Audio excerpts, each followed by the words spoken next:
Take a look at your last board meeting agenda. How many items were marked urgent repairs? If you're like most boards, you're probably spending most of your time putting out fires instead of building something better.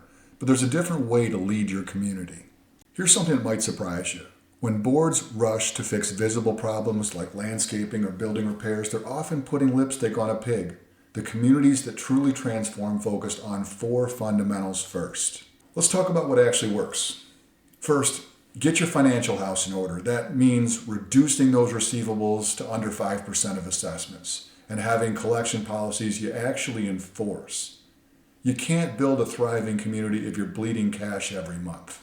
Second, take a hard look at your governing documents. Are they from the 1990s?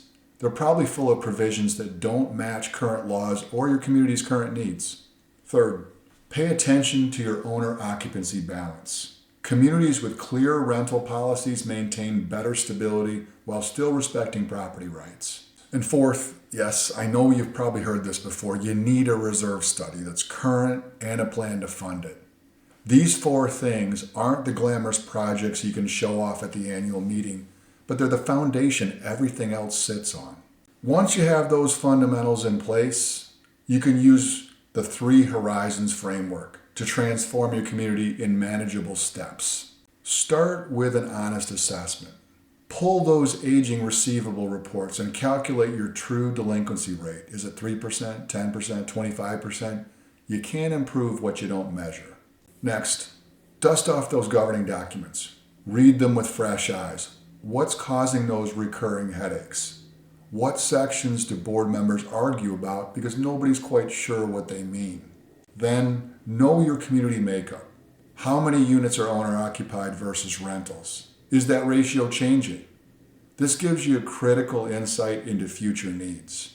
Finally, if your reserve study is older than your smartphone, it's time for an update. Set a goal to increase funding by at least 5% annually until you reach that 100% mark. Even small progress builds momentum. Now it's time to build genuine connections with residents. Don't just send out notices and newsletters. Create a real communication strategy that includes town halls, digital forums, and yes, actual social events. The goal isn't just to deliver information, but to gather input.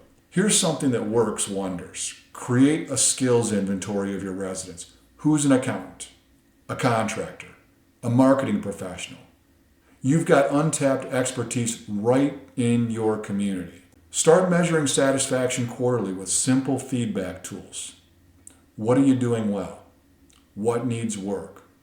This becomes your roadmap. Then launch the quick wins. 3 visible improvements every quarter based directly on resident feedback. These build trust and momentum. Only now, after you've built your financial health and community engagement, should you tackle those big infrastructure projects. Use your reserve study to prioritize maintenance, not based on what looks worse, but on what poses the greatest financial risk if you delay. Create a 5-year project schedule where everyone can see what's coming and when. No more surprises at annual meetings. Look for smart upgrades that pay for themselves. LED lighting, efficient irrigation systems, technology that reduces long-term costs. Finally, pull it all together in a vision document the residents understand and support. The best plans aren't just board documents, they're community roadmaps. Let's talk honestly about money. Even the best plans fail without financial discipline. Here are 4 practices that financially healthy communities follow.